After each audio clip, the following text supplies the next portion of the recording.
Caros amigos, a Copa do Brasil entra na sua quarta fase. Portanto, as decisões agora começam a afunilar. E aí chegamos ao período da grande disputa desta competição que é almejada pelos brasileiros por ser o caminho mais curto para a Libertadores e por dar um bom dinheiro. Vamos falar sobre este assunto logo em seguida. Antes eu preciso dizer a você o seguinte: inscreva-se no nosso canal, compartilhe com seus amigos, ative o sininho, dê um like, traga o seu comentário, a sua opinião, é muito importante a sua opinião. Eu sou o Darcy Filho e espero pela sua companhia. Terminou agora a terceira fase da Copa do Brasil e em seguida vem a quarta fase, consequentemente, com as equipes definidas: o América Mineiro, o Atlético Goianiense, o Botafogo, o Brusque, o Ceará, o CRB, o Fluminense, o Juventude, a Ponte Preta e o Vasco da Gama. São 5 equipes da Série A do Campeonato Brasileiro: o Atlético Goianiense, o Botafogo, o Ceará, o Fluminense e o Vasco da Gama. Da Série B são 4 equipes: o América Mineiro, o CRB, o Juventude e a Ponte Preta. E da Série C, o Brusque, que eliminou o nosso Brasil de Pelotas. Portanto, aí estão aqueles que estarão se enfrentando nas datas de 16 e 23 de setembro. O sorteio dos jogos acontece agora na próxima terça-feira. E aí já temos uma noção de quem passa, quem não passa, as facilidades, as dificuldades, o envolvimento dos adversários nesta competição. Depois, classificam 5, claro, são 10 participantes, classificam 5, que se somarão aos 11 já classificados. Aos 11 já classificados. Nós teremos aí, entre estas equipes que se somarão no campeonato, na Copa do Brasil, o Atlético do Paraná, o Corinthians, o Flamengo, o Grêmio, o Inter, o Palmeiras, o Santos, o São Paulo, o Bragantino, o Fortaleza e o Cuiabá.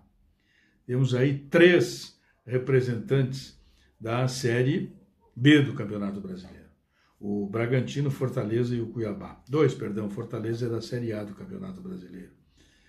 Será uma competição que indicará o representante, um dos representantes brasileiros na Libertadores da América. Essa competição começou a ser valorizada no Brasil pelo Rio Grande do Sul.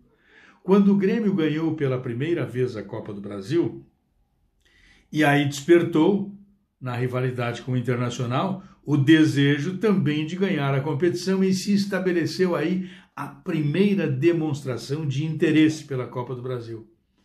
E depois, a confirmação de Copa do Brasil Libertadores, os outros clubes do Brasil começaram também a se interessar pela Copa do Brasil.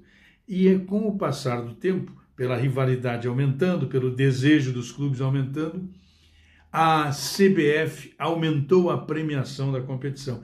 E das competições disputadas no Brasil, a Copa do Brasil é aquela que paga mais, é aquela que oferece a melhor cota por participação, até por jogo, inclusive. E que alguns clubes se programam em cima da disputa desta Copa do Brasil, fazendo até mesmo previsão de até que fase irão. Então, para que se tenha uma noção da importância da Copa do Brasil hoje para os clubes brasileiros, nós apresentamos esta ideia, esta programação, esta previsão que os clubes fazem para a disputa da Copa do Brasil. Esta Copa do Brasil que tem no Cruzeiro hoje na segunda divisão o seu principal vencedor. Depois vem o Grêmio. Então, é uma competição, sim, muito cobiçada, muito disputada, muito brigada para que os clubes cheguem ao título de campeão da Copa do Brasil, sem falar, como disse, nesta questão da premiação. É por isso que muitas vezes, de acordo com a etapa da Copa do Brasil, os clubes colocam times mistos ou até como o Grêmio se excedem e colocam times reservas para disputar o Brasileiro, para que possam continuar brigando pelo título da Copa do Brasil, porque o Brasileiro é um campeonato de regularidade e a Copa do Brasil é um torneio, é uma competição por etapas. E aí você pode chegar ao título o mais rápido possível, de acordo com os adversários que vão caindo à sua frente, que você vai enfrentando com o passar dos jogos. Aí estamos. A Copa do Brasil já está na sua quarta fase para começar e depois começa o envolvimento dos cachorros grandes, como se diz, nesta competição. Vamos esperar, torcer para que os melhores prossigam, porque um campeonato, uma competição, um torneio, ele se qualifica pela grandeza dos participantes. E a Copa do Brasil é hoje no Brasil também uma competição grande. Um abraço.